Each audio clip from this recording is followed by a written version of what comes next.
Amen. Amen. Qui est vraiment content d'être dans la maison de Dieu? Et qui est-ce qui sait que, franchement, là, c'est pas comme quand je suis au travail ou à l'école. Il y a une atmosphère qui est différente. Moi, je sens que c'est différent. C'est pas comme quand on est dans le métro, là, que c'est bondé comme pas possible. C'est pas comme au travail. L'atmosphère et la présence de Dieu, c'est différent. Amen. J'aimerais qu'on prenne conscience d'une chose.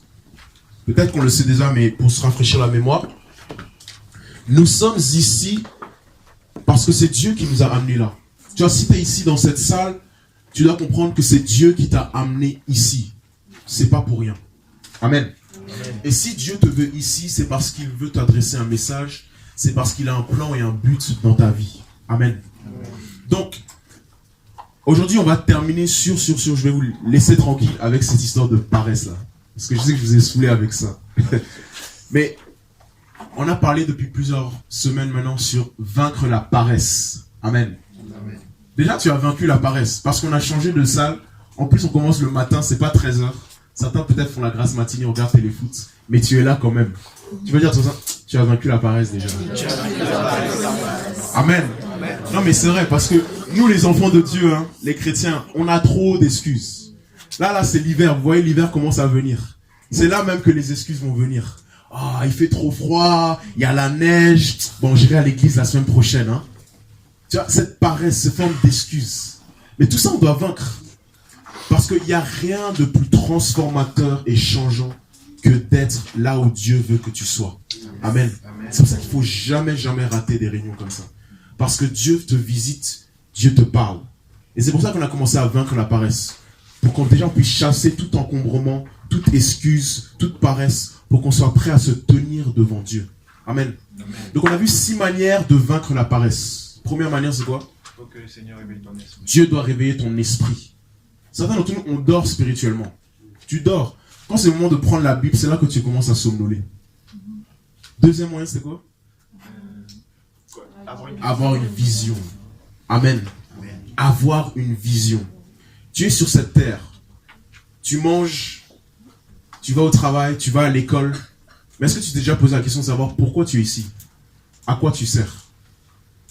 Les nuages servent à quelque chose. Le soleil sert à quelque chose. Les oiseaux et les poissons servent à quelque chose. À quoi est-ce que toi tu sers dans la création de Dieu? Avoir une vision. Et du moment où toi tu as une vision, tu ne peux pas être paresseux. Parce que tu sais que tu as une mission, tu as quelque chose à faire.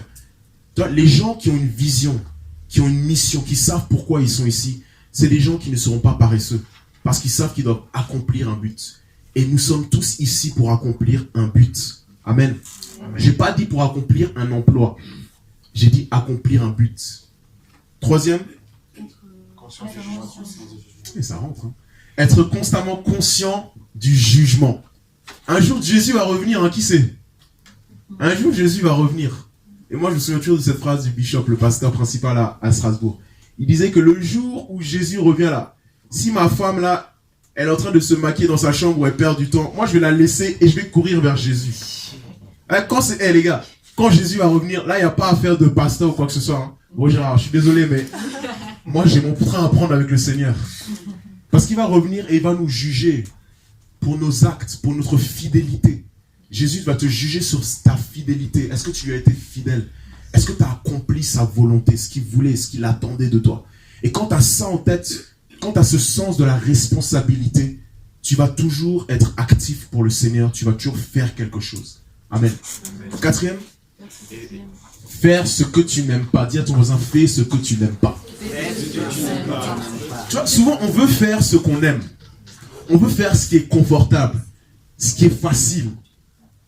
Mais avec le Seigneur, il faut qu'on comprenne une chose. C'est pas ce que je veux, mais c'est ce que tu veux. Qui est-ce qui a fait cette prière? Mais dans la Bible, pardon.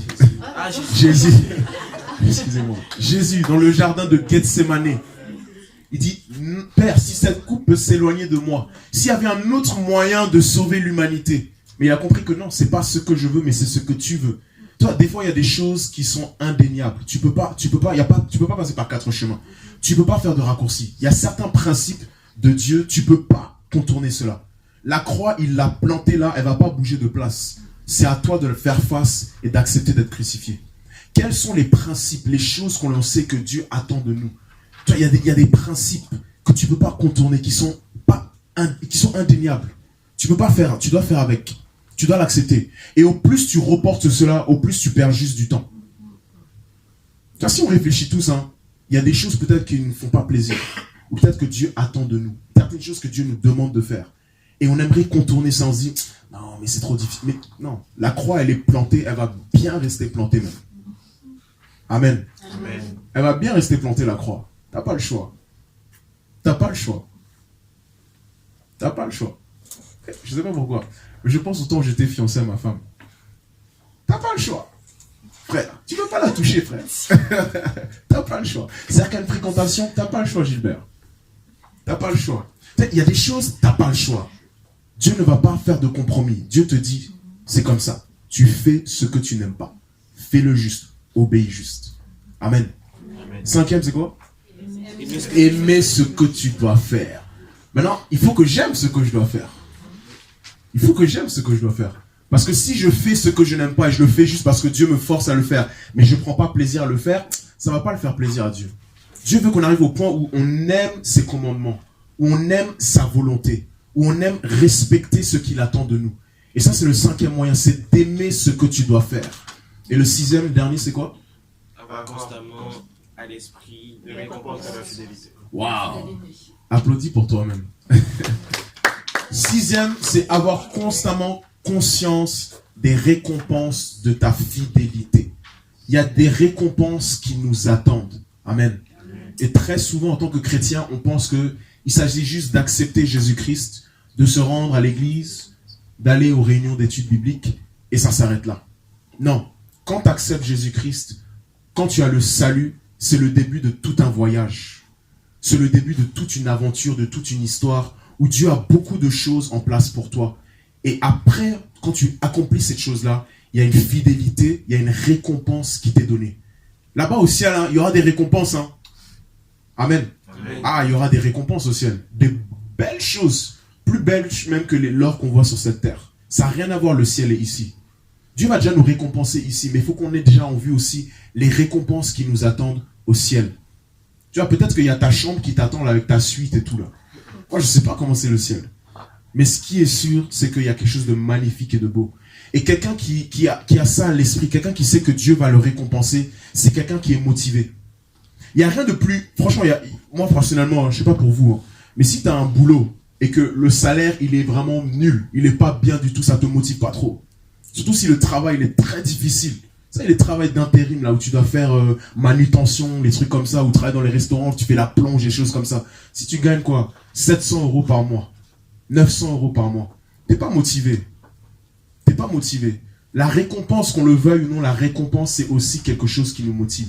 Et donc, on va rester sur ça. La semaine dernière, on avait vu Luc chapitre 19.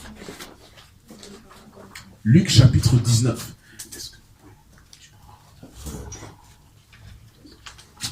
Luc chapitre 19.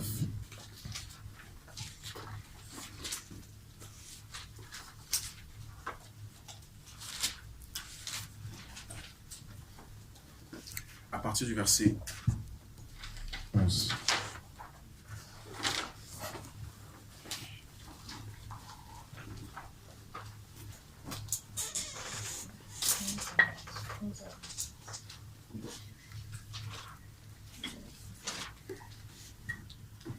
Luc chapitre 19 à partir du verset 11. Parabole des serviteurs et des récompenses.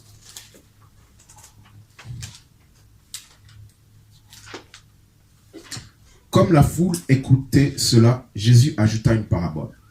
En effet, il était près de Jérusalem et l'on croyait que le royaume de Dieu allait apparaître immédiatement. Il dit donc: un homme de haute naissance partait dans un pays lointain pour se faire désigner roi et revenir ensuite. Il appela 10 de ses serviteurs, leur remit 10 pièces d'or et leur dit: faites-les fructifier jusqu'à ce que je revienne. À chaque fois que tu vois serviteur, en réalité, le grec c'est esclave. Première des choses. Deuxième des choses, à chaque fois que tu vois ce terme esclave ou serviteur, sache qu'en fait il s'agit de toi. Ok? Verset 13. Il appela 10 de ses serviteurs, leur remit 10 pièces d'or et leur dit, faites-les fructifier jusqu'à ce que je revienne. Cependant, ses concitoyens le détestaient et ils envoyèrent une délégation après lui pour lui dire, nous ne voulons pas que cet homme règne sur nous. Lorsqu'il fut de retour, après avoir été désigné roi, il fit venir les serviteurs ou esclaves auxquels ils avaient donné l'argent afin de savoir quel bénéfice chacun avait fait.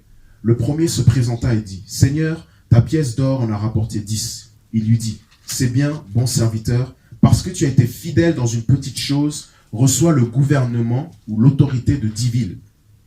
Le deuxième vint et dit, Seigneur, ta pièce d'or en a produit 5. Il lui dit, toi aussi, sois établi responsable de 5 villes. Un autre vint et dit, Seigneur, voici ta pièce d'or que j'ai gardée dans un linge. En effet, j'avais peur de toi parce que tu es un homme sévère. Combien de personnes ont peur de Dieu parce qu'ils se disent que Dieu là, c'est un père fouettard? Tu prends ce que tu n'as pas déposé et tu moissonnes ce que tu n'as pas semé. Il lui dit, je vais te juger sur tes propres paroles, mauvais esclave. Tu savais que je suis un homme sévère, que je prends ce que je n'ai pas déposé et que je moissonne ce que je n'ai pas semé. Pourquoi donc n'as-tu pas mis mon argent dans une banque afin qu'à mon retour je le retire avec un intérêt? Puis il dit à ceux qui étaient là, enlevez-lui la pièce d'or et donnez-la à celui qui en a 10. Ils lui dirent, Seigneur, il a déjà 10 pièces d'or. Je vous l'aurais dit, répondit-il, on donnera à toute personne qui a, mais à celui qui n'a pas, on enlèvera même ce qu'il a. Amen. Maintenant, Luc chapitre 12 rapidement.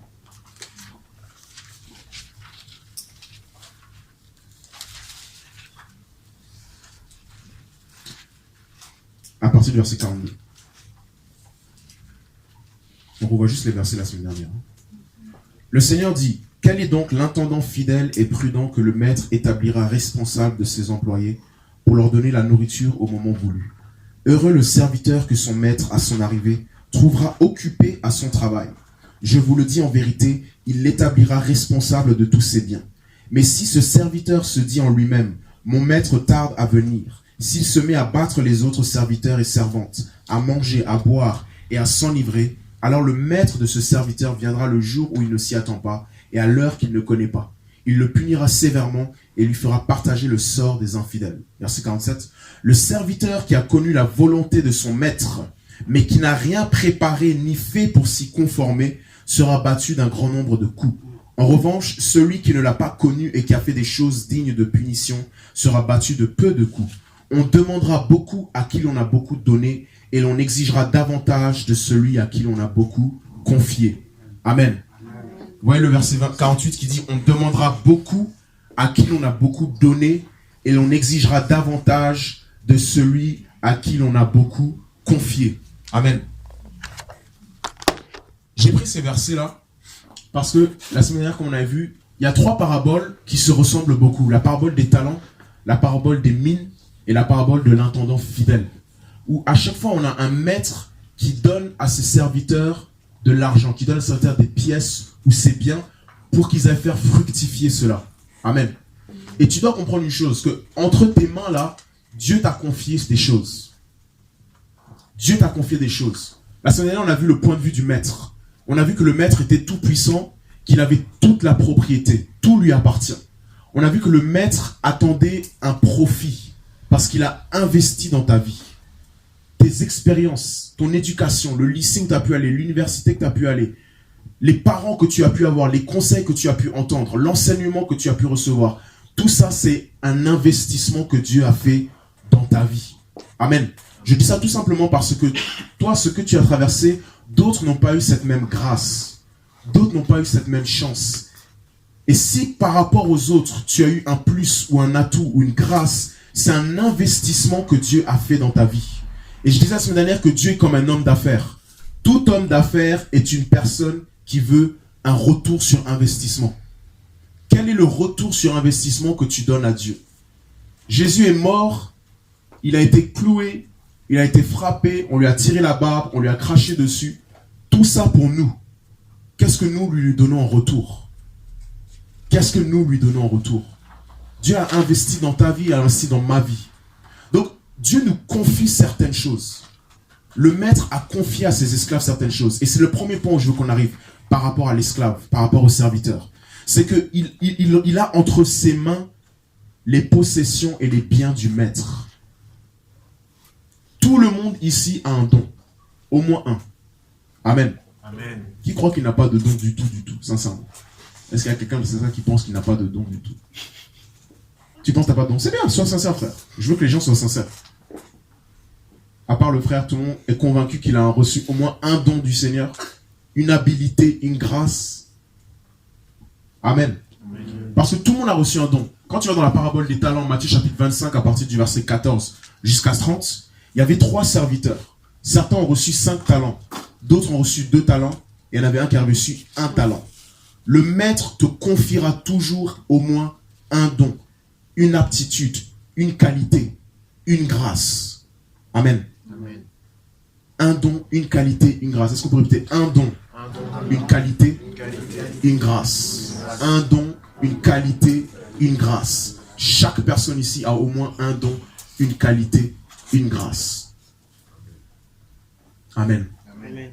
Et ce don, cette qualité, cette grâce, cette opportunité, cette expérience que Dieu te donne, cet enseignement que Dieu te donne, n'est pas à toi, mais il appartient à Dieu. Ça, c'est déjà à comprendre. Que chaque don, chaque qualité, chaque expérience, chaque personne que Dieu peut te donner, c'est un don. Mais ce n'est pas à toi, ça appartient à Dieu. Par exemple, si tu es marié, ta femme ou ton mari est un don que Dieu te donne. C'est un cadeau que Dieu te fait. Si tu as un enfant, l'enfant c'est un cadeau, c'est un don que Dieu te donne. Et cet enfant ne t'appartient pas. Cet enfant appartient à Dieu. Toi, tu es juste chargé de l'éducation de cet enfant. Tu es chargé de t'occuper de cet enfant jusqu'à ce que Dieu le reprenne et l'utilise pour ce qu'il veut faire.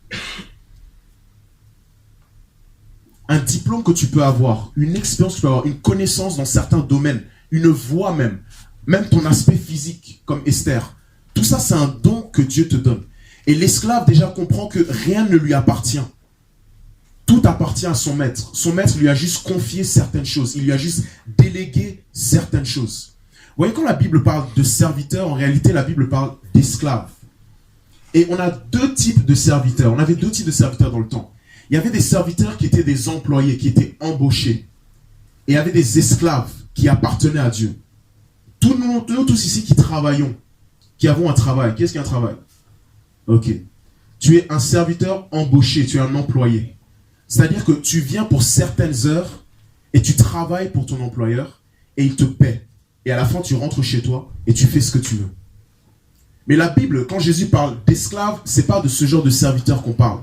Jésus est en train de parler d'un esclave, c'est-à-dire quelqu'un qui appartient totalement à son maître. Il n'a pas de droit sur lui. C'est-à-dire que pour le maître, cette chaise lui appartient de la même manière que cette personne, par exemple le frère Bright, lui appartient. Donc le frère Bright et la chaise ont la même valeur aux yeux du maître, parce que tu es mon esclave. Je ne te paye pas, tu m'appartiens totalement. Tu fais ce que je te demande de faire. Et à chaque fois qu'on est en train de lire le terme serviteur dans la Bible, en réalité on est en train de parler d'esclave. Et quand on parle d'esclave, en réalité on n'est pas en train de parler de quelqu'un qui a été embauché. On est en train de parler de quelqu'un qui a été acheté et qui appartient à un maître. Est-ce que c'est compris? Il faut qu'on comprenne une chose. Nous étions tous dans le monde. Aujourd'hui, là, tu es en train de danser sur Jésus s'est levé. Mais avant, tu dansais au Palacio. Moi, c'était le hot boat. Hot boat. Le bateau chaud. Ils savent pourquoi ils ont appelé ça le bateau chaud. Tu vois, avant, tu dansais là-bas. Tu étais dans le monde. Tu n'appartenais pas au Seigneur. Je vois les gens, ils sourient, les souvenirs, ça commence à revenir. Et qu'est-ce que Dieu a fait?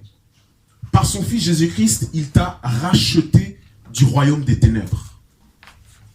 Ok? Tu étais ici, au Hot Boat Palacio, tu faisais tes affaires. Tu avais peut-être 3-4 copines. Les poissons à gogo. Toujours les lèvres noires, la force de fumer un peu chicha. Toi, t'étais là. Non, mais on rigole, mais c'est ça le monde. Hein? Et on était tous là-dedans. Il n'y a aucune personne qui est née sain, aucune personne qui est née de nouveau. Hein? Je suis désolé. Hein? Les petits bébés qui se voient tout mignons comme ça, là, ils sont aussi entachés du péché d'Adam. Et ils devront aussi donner réellement leur vie à Christ. Donc, on était tous ici au Hot Boat ensemble. Et on faisait nos affaires. On était tous Fat Joe, Lean Back et toutes ces histoires, Lil Jon et tout ça là. Hein. Dis à ton voisin, il parle pas de toi, je crois. Je crois pas que vous êtes ça. Hein. Moi, en tout cas. Donc, on était ici. On était ici. Et la Bible nous fait comprendre que nous étions esclaves du péché. C'est-à-dire qu'on était dans le péché et on ne pouvait pas s'en sortir. C'est le péché qui dictait nos façons de faire.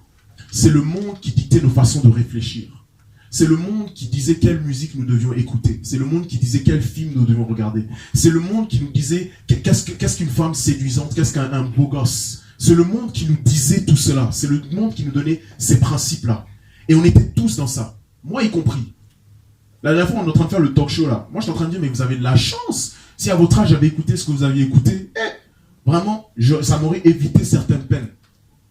Tu vois, parce qu'il y a des choses qui te viennent pas naturellement. Moi, personnellement, par exemple, histoire de, voilà, t'es dans une relation en vue du mariage parce que Dieu a un plan pour toi. Moi, c'était pas ça du tout. Moi, je kiffe la fille, je l'embrasse et puis on y va, on sort ensemble. C'était ça le monde. C'était ça le monde pour moi. Et c'était ça le monde pour toi aussi. Tu étais esclave du péché. Tu appartenais au royaume des ténèbres. Mais un jour, une personne qu'on appelle Jésus-Christ est venue sur cette terre. Il a vécu pendant environ 3 ans. Et il s'est sacrifié sur la croix pour que tu puisses être transféré vers un autre royaume, le royaume de Dieu. Et qu'est-ce qu'il a fait? En gros, il t'a vu là-bas et il t'a racheté. Je sais que ça choque, on parle un peu des esclaves en Libye, qu'il y en a qui ont été achetés, etc. Mais je crois que c'est une bonne image quand même pour comprendre. C'est comme si tu étais là, et puis Jésus il marche, et puis il te regarde, et puis il dit, je veux l'acheter lui là. Je le rachète et je le prends. Et c'est ça la rédemption. La rédemption de nos péchés, c'est le fait d'être racheté de nos péchés. Jésus a payé un prix, ça lui a coûté quelque chose et il t'a racheté. Il t'a sorti du hot boat, il t'a sorti de Palacio, il t'a sorti des griffes de cette femme ou de cet homme, il t'a sorti d'un entourage, il t'a mis à part. Être sanctifié, c'est être mis à part, être racheté pour te transférer vers un autre royaume, le royaume de Dieu. Amen. Donc, si Jésus maintenant nous a rachetés, s'il nous a achetés comme on achète une table ou comme on achète une chaise, ça veut dire que moi, en tant que personne, je n'appartiens plus à moi-même. Mais j'appartiens à qui? J'appartiens à Dieu.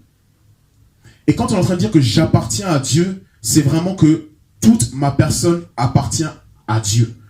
Ton patron, quand vous avez un entretien, quand vous avez ton patron dans ton contrat, ton patron ne peut pas dire « je veux que tu utilises ta main de telle manière ». Je veux qu'en dehors des heures du travail, tu te rendes au Congo. Non, ton patron, il a qu'un pouvoir sur toi selon les termes du contrat de travail. Mais Dieu, il n'y a pas d'histoire de contrat de 8h à 18h avec Dieu.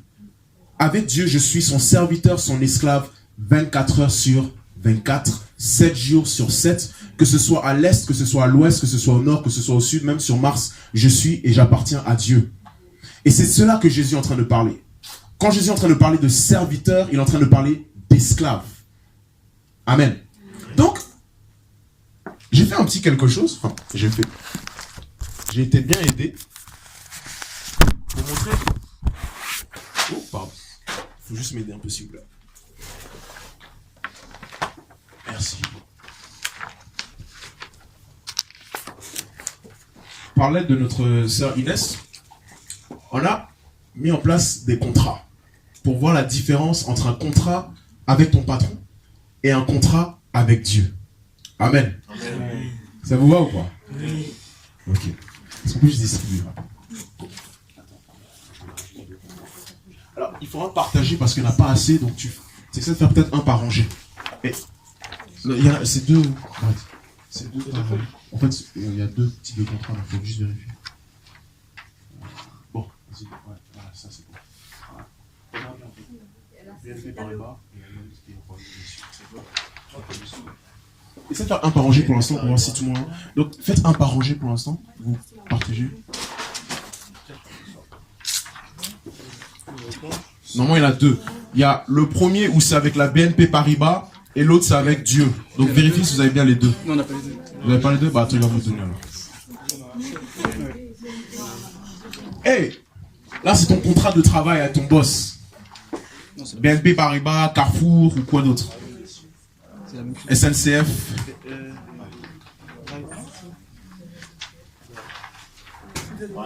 Oui.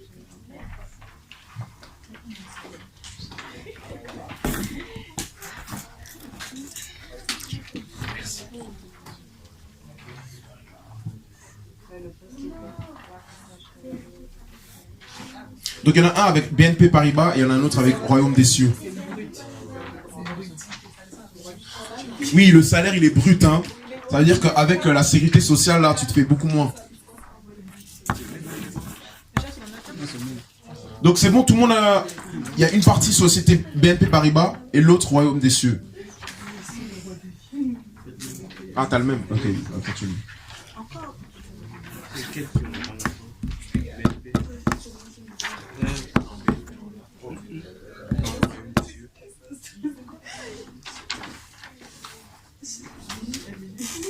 C'est bon?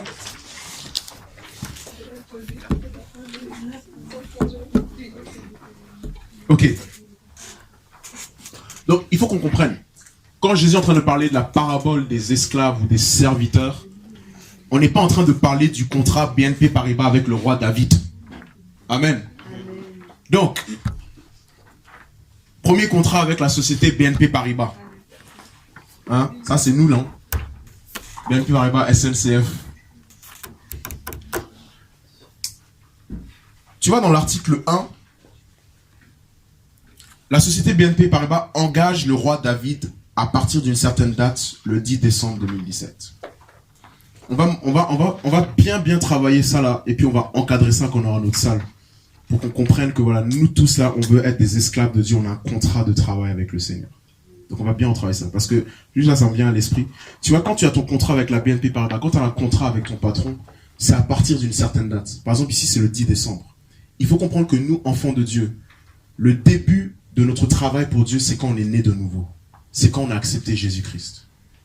À partir du moment où tu dis oui à Jésus-Christ, tu deviens un travailleur pour le Seigneur, automatiquement.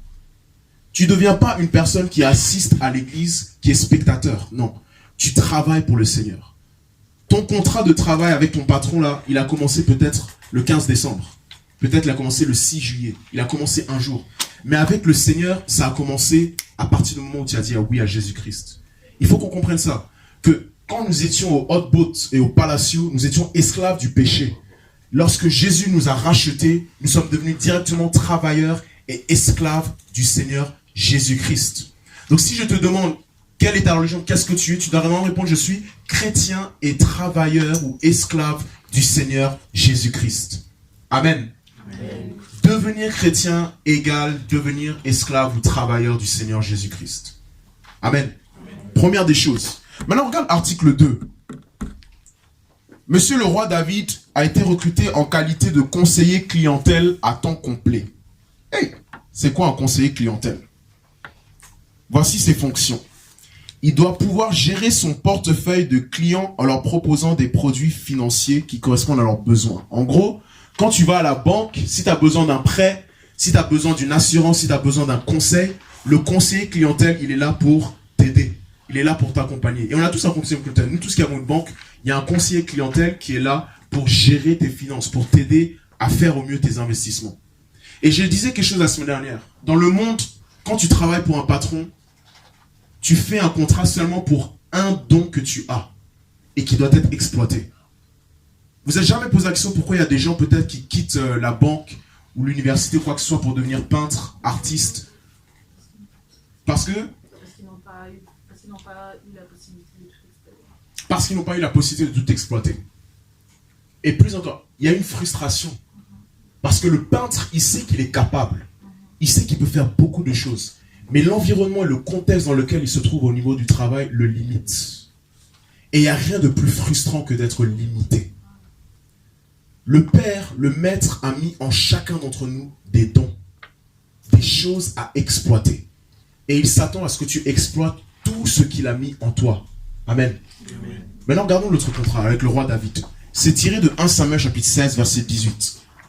Dans 1 Samuel chapitre 16, verset 18, on comprend beaucoup de qualités que David a.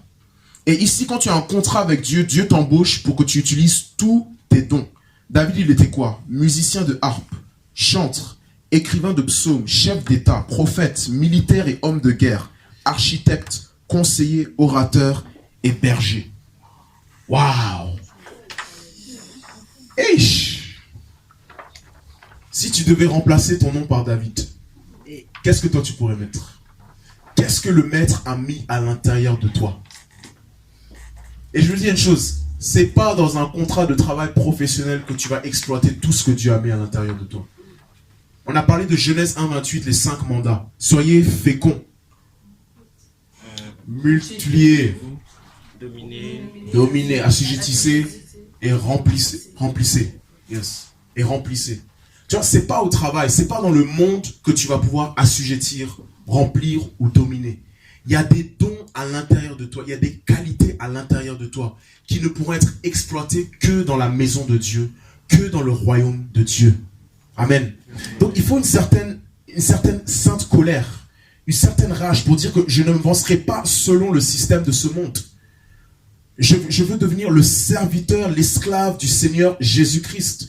Parce que tout ce qu'il a mis en moi, je veux pouvoir l'exploiter correctement. Je veux pouvoir être cet aigle qui a ses ailes et qui peut voler dans tout le ciel. Tu vois, le ciel devient ta limite avec Dieu. Le ciel devient ta limite avec Dieu. Et ça, je veux qu'on réalise ça. Que ceux qui ont des récompenses, c'est ceux qui maximisent leur potentiel. Ceux qui ont des récompenses, c'est ceux qui vont utiliser tous leurs dons. J'ai donné un exercice à partir de lundi jusqu'à vendredi. Tu dois prendre une feuille et faire une liste de minimum 3 jusqu'à 21 dons que Dieu t'a donnés. Il y a des gens ici, peut-être tu as 40 dons, tu ne sais même pas. Peut-être 50, peut-être une centaine, peut-être 3, peut-être 10, peut-être 15. Et ce n'est pas au travail que tu vas découvrir ça. Ce n'est pas dans le monde que tu vas découvrir ça. Tu vas découvrir ça seulement dans le Seigneur. Amen. Amen. Le problème, c'est que l'esclave, avec Jésus, il peut savoir qui il est réellement. Il peut savoir ce qu'il a en lui réellement. Et je veux vraiment qu'on réalise ça. Le Seigneur veut vraiment qu'on réalise ça. Que nous sommes ces esclaves, que nous avons été rachetés, que nous ne nous appartenons pas à nous-mêmes. Et que ce qu'il nous a donné lui appartient totalement. Tu vois, quand tu regardes le contrat de travail ici, temps de travail pour David, c'est du lundi au vendredi de 10h à 18h. Il travaille pour son patron. Mais avec le Seigneur, quand on regarde, c'est du lundi au dimanche de minuit à minuit. Non-stop. Il y en a, ils travaillent pour Dieu quand c'est le dimanche. Entre 10h et 13h, c'est le moment du culte. C'est là qu'ils vont à la messe. Et puis ils se donnent à Dieu, ils travaillent pour Dieu. Et puis le reste du temps, ils travaillent pour qui? Il y a 2 maîtres. Hein. Soit tu sers Dieu, soit tu sers Satan. C'est aussi simple que ça. Il n'y a pas de demi-mesure. Tu ne peux pas servir 2 maîtres. Soit tu sers Dieu, soit tu sers Satan. Qui est-ce qu'on sert? Parce que si tu sers Dieu seulement à l'église de 10h à 13h et que le reste du temps, tu ne sers pas Dieu, en réalité, le dimanche de 10h à 13h, tu es aussi en train de servir Satan. Parce que Satan, son problème, c'est pas que tu viennes à l'église. Satan, son problème, c'est pas que tu chantes les chants. Satan, son problème, c'est même pas que tu pries ici à l'église. Satan, son problème, c'est que tu te donnes réellement à Dieu et que tu dises que je veux être un esclave, un serviteur du Seigneur. Je ne veux plus m'appartenir à moi-même. C'est Dieu qui va dicter mes pas et décider où est-ce que je vais. C'est ça qui dérange Satan. Donc, Satan peut-être est un peu frustré parce que tu es venu ici à l'église. Mais ça ne le dérange pas plus que ça. Parce qu'il peut très bien faire en sorte que tu dors maintenant. Pendant que je suis en train de parler, peut-être tu es en train de somnoler ou tu n'écoutes même pas, peut-être tes pensées sont ailleurs. Et là, il est bien. Tu as juste fait acte de présence. Ce qui dérange à Satan, c'est que tu deviennes réellement un esclave de Jésus-Christ. C'est-à-dire que tu deviennes sa chose et il peut t'utiliser n'importe où et n'importe comment. Et Dieu veut nous utiliser n'importe où et n'importe comment. Si vous regardez autour ici, la moyenne d'âge c'est 23 peut-être. 23 ans peut-être la moyenne d'âge ici. C'est vraiment prophétique. Parce que Dieu veut vraiment élever une nouvelle génération. Dieu veut vraiment élever de jeunes hommes et de jeunes femmes qui vont se lever, qui vont se tenir et utiliser tous les dons qu'ils ont à l'intérieur d'eux. C'est ta saison. Amen. C'est ta saison. Moi je me souviens une fois au travail, il y avait un plus ancien et puis je parlais avec un collègue qui est plus jeune et puis il nous dit « Ah, ça va la jeunesse, la relève hein, pour demain ». Mon collègue il lui a dit « Non, pas pour demain, c'est maintenant. Nous c'est maintenant, c'est notre saison. » Amen. Dis à ton voisin, c'est maintenant. C'est ta saison. C'est ta saison. C'est la saison de maximiser ton potentiel. C'est la saison de maximiser tout ce que Dieu a mis à l'intérieur de toi. Faut pas te limiter juste à un contrat avec la société BNP Paribas. Hey, non, on va faire 10 ans, 15 ans d'études juste pour avoir un diplôme et puis on va aller au travail, tu gagnes tes petits 2000 €. Même ceux qui ont des doctorats, ils ont du mal à trouver du travail aujourd'hui. Le monde va dire tu es au chômage. C'est ça que le monde dit. Quand tu n'as pas d'emploi, on dit tu es au chômage. Mais est-ce qu'aux yeux de Dieu tu es au chômage? Non. C'est peut-être le temps même où tu peux commencer à concevoir tes projets. C'est peut-être le temps où tu peux commencer à concevoir, à bâtir quelque chose. Maximise ton potentiel. Donc l'esclave, première chose, c'est quelqu'un qui sait qu'il ne s'appartient pas à lui-même et qui a un contrat avec Dieu. La deuxième des choses, tous les esclaves qui ont été récompensés par le Seigneur ont été fidèles. Ils avaient ce que j'appelle une culture de la loyauté. Ils étaient fidèles, ils étaient loyaux. Est-ce que Dieu peut compter sur toi? C'est vraiment ça la question. Est-ce que Dieu peut compter sur toi? Ça, c'est vraiment une question. Vous savez ce que moi, je me pose souvent, la question que je me pose tout le temps? Est-ce que tu es satisfait? Dès qu'on termine le culte, même si c'était bien, même si la parole, par la grâce de Dieu, a béni, même s'il y avait la louange, il y avait la présence de Dieu, etc. Je reviens à la maison, je me pose toujours la question. Est-ce que tu étais satisfait, Seigneur? Est-ce que tu étais satisfait? Quelle est la question que tu te poses? Est-ce que tu te poses ce genre de questions? Seigneur, est-ce que tu es satisfait? Est-ce que tu es satisfait de mon rendement? Est-ce que tu es satisfait de ma fidélité? Est-ce que tu es satisfait de la manière dont je mène ma vie? Est-ce que tu es satisfait de ma vie de prière? Est-ce que tu es satisfait de la manière dont j'étudie la parole? Est-ce que tu es satisfait? Quelqu'un qui va dire est-ce que je suis satisfait, c'est quelqu'un qui a juste ses yeux sur le maître. C'est quelqu'un qui veut être fidèle au maître. Ce ne sont pas les plus compétents et les plus talentueux qui réussissent dans le royaume de Dieu. C'est les plus fidèles, les plus loyaux. La plus grande des compétences, c'est la loyauté. Est-ce qu'on peut prendre Proverbes chapitre 20, verset 6?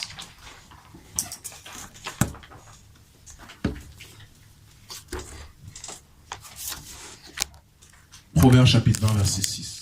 J'aime beaucoup ce verset.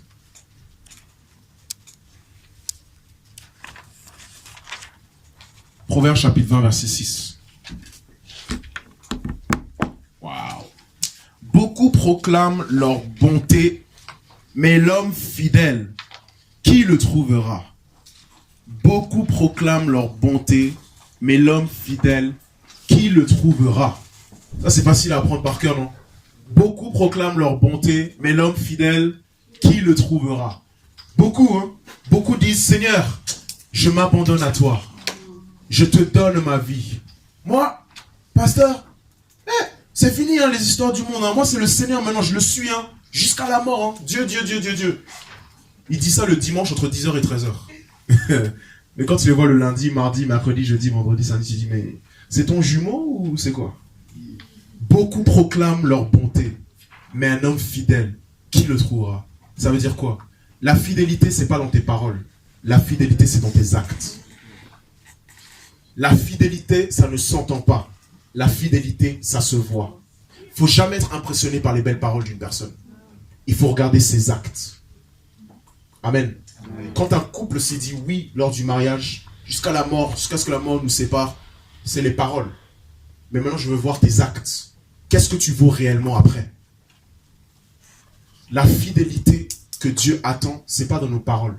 Ce n'est pas dans nos confessions. Ce n'est pas dans le fait de chanter « Je m'abandonne à toi » ou de dire « Tu es tout pour moi ». C'est beau, c'est bien. Il y en a, c'est des experts à ça. Ils arrivent à avoir les larmes qui coulent, ils tombent, l'onction.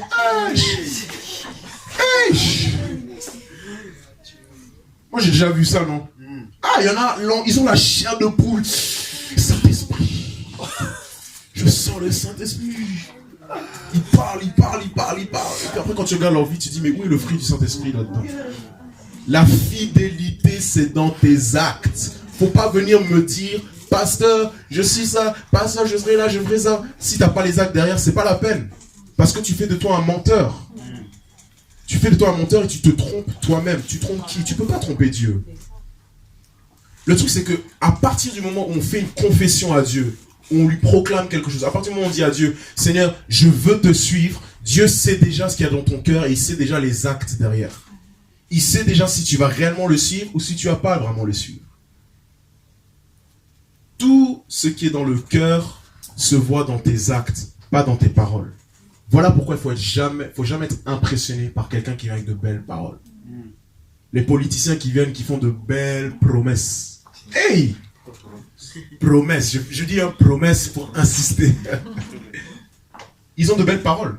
Ils proclament leur bonté. Mais ils n'ont pas une culture de la fidélité. Parce qu'il n'y a pas les actes qui viennent derrière. Et les esclaves de Dieu, dans le royaume de Dieu, la culture, c'est la fidélité. Je serai là à 14h. La personne est là à 14h. Tu peux compter sur moi. La personne est toujours présente, disponible, serviable. C'est ça que Dieu veut. C'est ça que Dieu honore. Dieu n'honore pas un don ou un talent. Tu sais pourquoi Dieu n'honore pas un don et un talent? Parce que c'est lui-même qui te l'a donné. C'est pas toi qui te l'a fait. Donc il n'est pas impressionné. Tu es en train d'utiliser ton talent, tu joues bien au piano, tu chantes super bien, etc. Tu crois que Dieu est genre, waouh, quelle voix. Et genre, mais je savais déjà, je te l'avais donné. Quand tu étais timide, tu voulais pas l'utiliser. J'envoyais des gens même pour te forcer à l'utiliser. Maintenant tu prends la grosse tête, c'est moi qui sais. Non, Dieu n'est pas impressionné par ça. Dieu est impressionné par ta fidélité. Dis à ton voisin, culture de la fidélité. Culture de la fidélité. Tu vois, quelqu'un qui se respecte, un homme ou une femme de parole, c'est quelqu'un qui est fidèle et qui le montre dans ses actes. Moi, j'aime beaucoup les gens qui parlent peu. Les gens qui sont très bavards, qui parlent beaucoup, qui toujours parlent d'eux-mêmes, de ce qu'ils savent faire, ce qu'ils font. En général, c'est des gens qui sont creux. Parce qu'ils sont creux, ils ont besoin de beaucoup parler pour cacher ça. Mais quelqu'un qui est réellement béni, qui est réellement ouin, qui a réellement un package, quelque chose à l'intérieur de lui, il va entrer dans la salle, tout discret, il va se mettre tout derrière comme notre sœur fraise là-bas. Personne ne va remarquer la personne. Pourtant, c'est la personne la plus puissante. La Bible nous fait comprendre dans 1 Samuel chapitre 16, verset 7, que l'homme regarde à ce qui frappe aux yeux, mais Dieu regarde dans le cœur. Tu vois, Dieu nous regarde tous, mais il ne regarde pas à ton état physique. Il regarde à ce qu'il y a dans ton cœur. Si aujourd'hui un clochard devait entrer dans la salle, est-ce qu'on va le remarquer ou pas? Est-ce qu'on va le juger pour son apparence? Aujourd'hui, peut-être quelqu'un vient, il ne parle pas bien français, il dit la chien et le maison. On va peut-être le juger.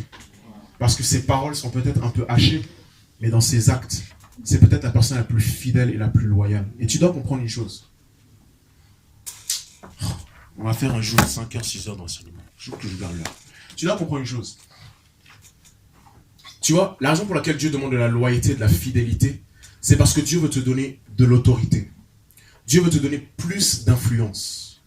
Mais le pouvoir et l'autorité, c'est quelque chose de très très dangereux si c'est dans les mains de la mauvaise personne.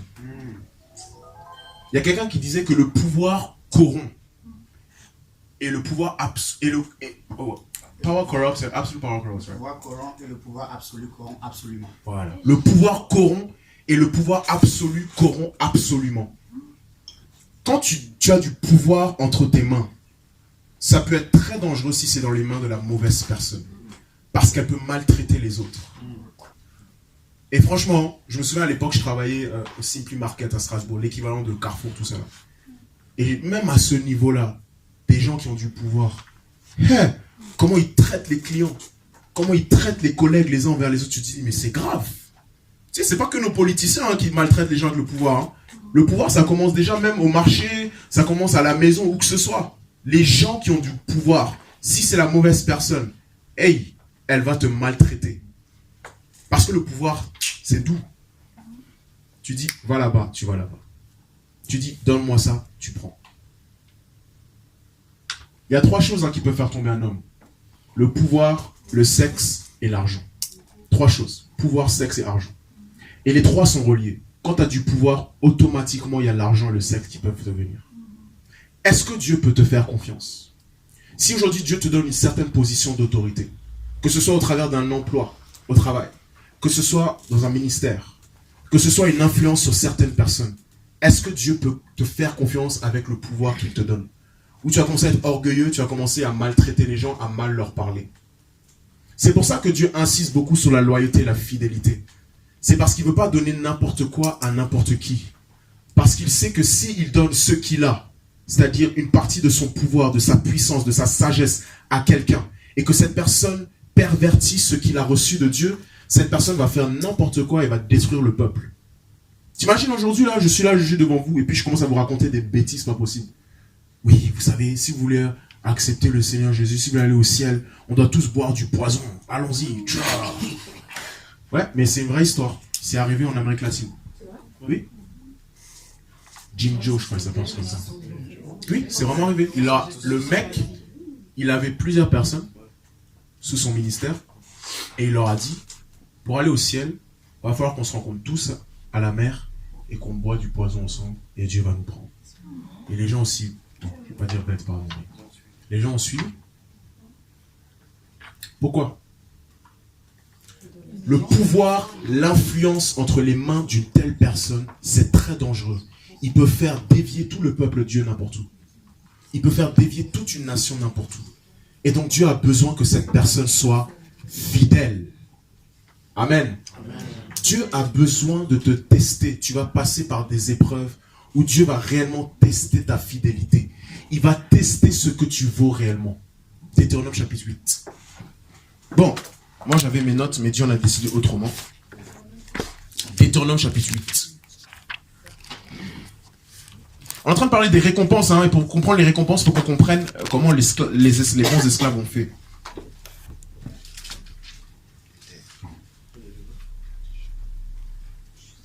Verset 2.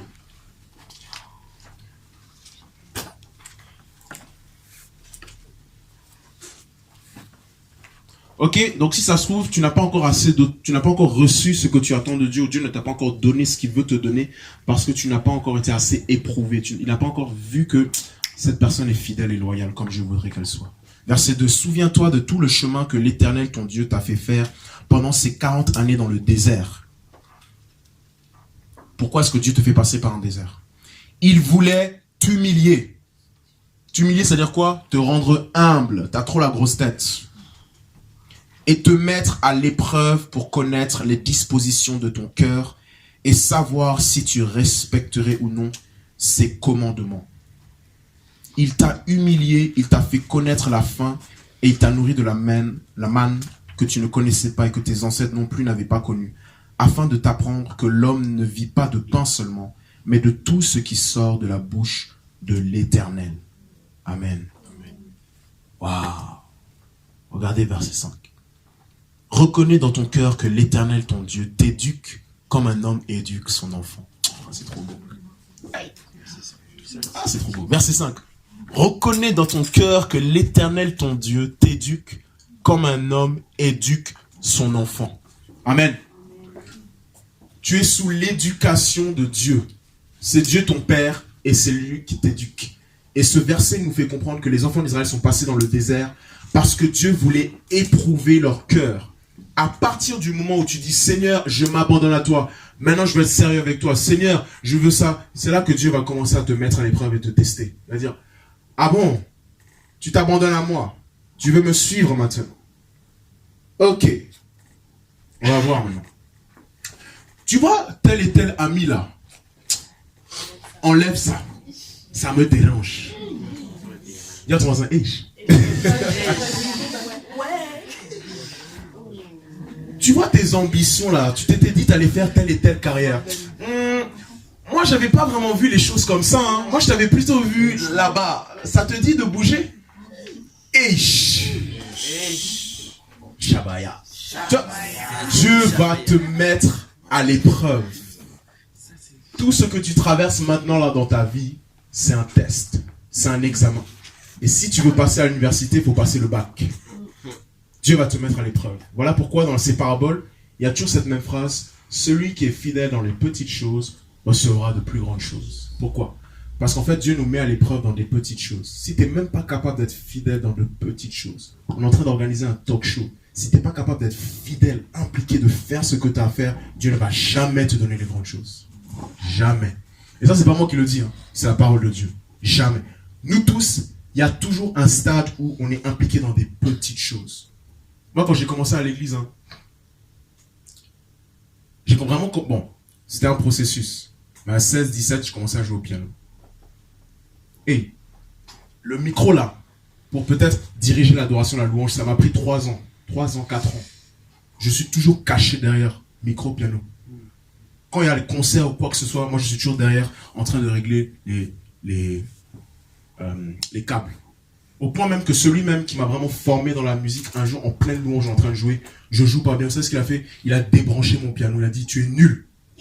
Pendant la louange, je suis en train de danser et tout, moi je suis en train de jouer, je suis encore en train de... Il enlève. Fidélité dans les petites choses. Dieu va te tester. Faut pas croire que c'est une autoroute avec Dieu, que ça sert en 5 minutes. Tous ceux qui désirent l'onction là, moi je veux être ça, Dieu va faire de ça, ça va prendre du temps. Ça va prendre du temps. Ça va prendre du temps. Mais dans les petites choses, on te donne une petite responsabilité. Dans la situation dans laquelle tu fais face à quelque chose, est-ce que Dieu peut te faire confiance? On va s'arrêter là, mais la personne à qui je pense, c'est Joseph. Tu vois, Joseph, ses frères, quand il avait 17 ans, l'ont vendu. Ils l'ont maltraité comme pas possible. Genèse à partir du chapitre 37. Et quand on se retrouve au chapitre 41, Joseph devient le premier ministre d'Égypte. Et il doit sauver le peuple d'Israël. Et comme par hasard, ses frères sont là, mais ses frères ne l'ont pas reconnu parce qu'il avait tellement changé. Maintenant, la question qui se pose devant Joseph, c'est est-ce que tu vas te venger parce que tes frères t'ont vendu quand tu avais 17 ans?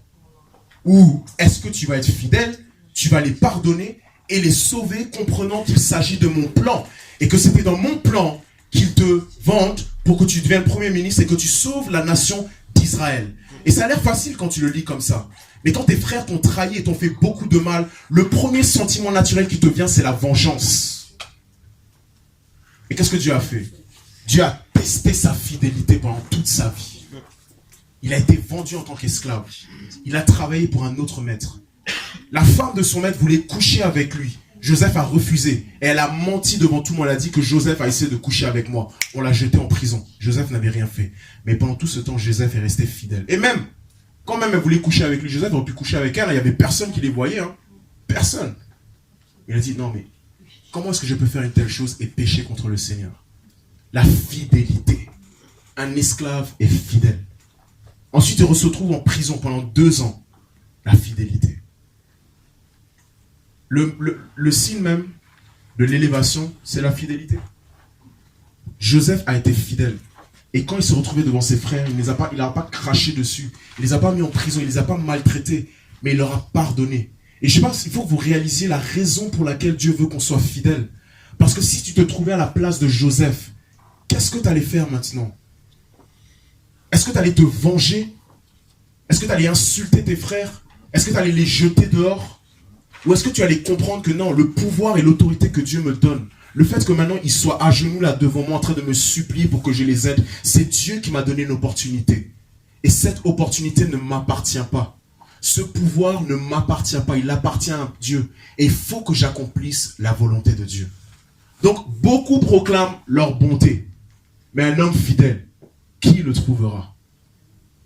Est-ce que nous pouvons être fidèles et loyaux à Dieu? Fidèles et loyaux à notre église? Fidèles et loyaux à nos frères et sœurs? Est-ce qu'on peut être là? Quand on dit A, c'est A. Quand on dit B, c'est B. Est-ce qu'on peut compter sur toi? C'est vraiment des petites choses. Hein? Et le truc, c'est que Dieu, il voit tout. C'est ça le pire, c'est que Dieu voit tout. Donc Dieu sait. Tu peux mentir aux hommes, tu peux faire les choses d'une manière. Mais Dieu, il sait très bien ce que tu faisais là-bas. Dieu, il sait très bien pourquoi tu étais peut-être en retard. Dieu, il sait très bien pourquoi tu n'es pas venu. Dieu, il sait très bien. Dieu, il sait très bien. Et Dieu a besoin qu'on soit fidèle. Je disais ça vendredi. De plus en plus, vous allez commencer à prêcher, vous allez commencer à faire des choses. Si on te donne une petite prédication, on te donne un petit verset, étudie Genèse 1:28 et fais une prédication pour vendredi. Ça, c'est une opportunité que Dieu te donne.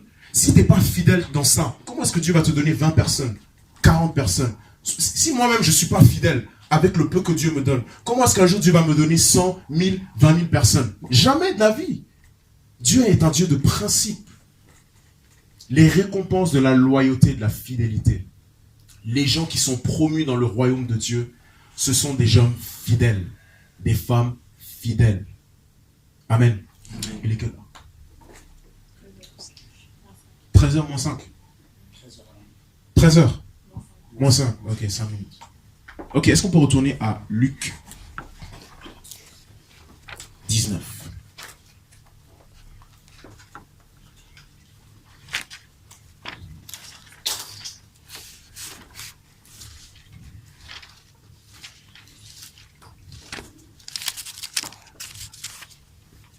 Est-ce que tu peux être une personne fidèle et loyale? Est-ce qu'on peut compter sur toi? Est-ce que Dieu peut compter sur toi? Tu vois, le premier témoignage qu'on doit donner de toi, je sais pas pourquoi je suis encore sur ce thème, le premier témoignage qu'on doit donner sur toi, c'est la loyauté et ta fidélité. C'est pas le fait que, cette personne est talentueuse, hein.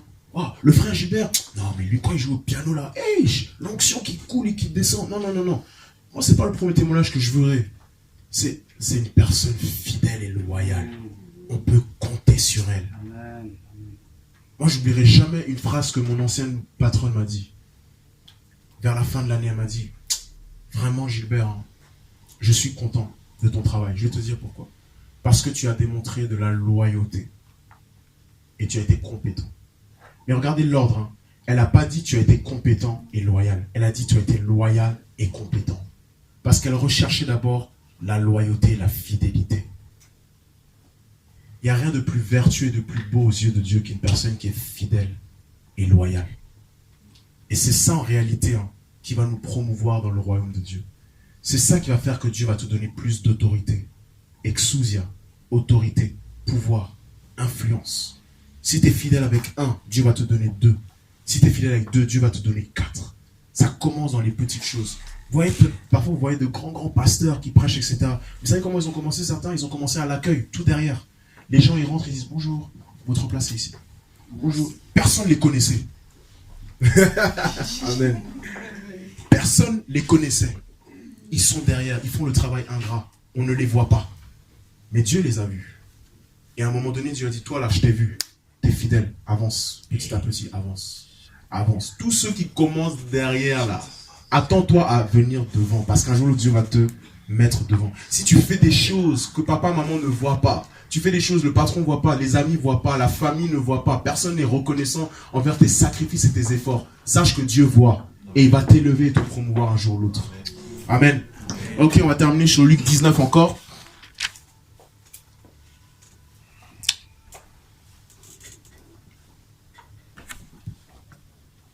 Verset 13. Il appela 10 de ses serviteurs, leur remit 10 pièces d'or et leur dit, faites-les fructifier jusqu'à ce que je revienne. Et le verset 16, Seigneur, ta pièce d'or, on a rapporté 10. Waouh. Le maître, il leur a dit, maintenant je vous ai donné quelque chose, faites-le fructifier. Le grec, en réalité, c'est occupez-vous à faire quelque chose. Travaillez sur cela. Il faut que tout le monde ici soit occupé à faire quelque chose. Mais pasteur, occupé à quoi? Occupe-toi dans la prière. Occupe-toi à prendre un stylo et un cahier et si peut-être tu as un projet ou quoi que ce soit, commence à écrire. Commence à le concevoir. Occupe-toi à quelque chose. Occupe-toi à la prédication. Occupe-toi au don que Dieu t'a donné. Travaille-le. Tu vois, et quand le maître leur a donné ça, c'était un risque. Parce qu'il leur a donné de l'argent. Et ils ont fait des affaires. Et ils auraient pu perdre ça. Ils auraient pu venir avec beaucoup moins que ce que le maître leur a donné. Mais la raison pour laquelle ils ont quand même fructifié, c'est parce qu'ils avaient pris un risque. Quand tu as foi, tu prends un risque. La foi, c'est aussi prendre un risque. Parce que Dieu ne va pas tout te montrer. Dieu ne va pas te montrer tout ce qu'il y a. Dieu ne va pas rendre toutes les choses claires. Mais il va te poser, est-ce que tu as la foi? Est-ce que tu es prêt à prendre un risque? Et c'est pour ça qu'on est en train de parler de maximiser son potentiel. Il faut qu'à un moment donné, on prenne un risque. Il faut tenter quelque chose. Il faut essayer quelque chose. Essaye. Si ça rate, réessaye. C'est la mentalité de l'esclave. C'est comme ça que l'esclave réfléchit. Qu'est-ce que Dieu a mis entre tes mains qu'il veut que tu fructifies, que tu travailles? Et peut-être tu ne le fais pas parce que tu as peur. Et peut-être tu ne tentes pas parce que tu as peur. Moi je suis à l'époque, certains je dis, est-ce que tu peux faire la prière d'ouverture? Non, pasteur, s'il te plaît. Non, je peux pas. Mais essaye. Qu'est-ce que ça va te coûter d'essayer? C'est pas comme si tu vas dire au nom de Mohamed. Tu peux pas faire une erreur comme ça, donc c'est bon. Donc, il faut qu'on ait cette mentalité-là. Je vais prendre des risques. Je vais fructifier. Et moi, je vous dis, l'année 2018, là, les projets, les idées, les choses qui vont sortir de cette église, à cause du potentiel qui est en chacun d'entre nous, ça va sortir. Ça va être powerful. Ça va être powerful. Plus d'âmes vont venir. Tu sais pourquoi plus d'âmes vont venir? Parce qu'il y en a qui vont se lever, des prédicateurs qui vont se lever, qui vont chercher des âmes au Seigneur. Amen. J'ai pas entendu amen des prédicateurs. Amen. Mais oui. On va commencer à chanter des chants de louange et d'adoration qui seront écrits par nos sœurs et nos frères ici. Amen. Fais fructifier ce que Dieu a mis entre tes mains. Tu vois. Mais tout ce que je suis en train de te dire, hein, si tu te contentes juste du contrat avec la BNP Paribas, vraiment, ça va pas le faire. Tu sais pourquoi? Parce que dans le contrat avec la BNP Paribas, il y a ce qu'on appelle la retraite.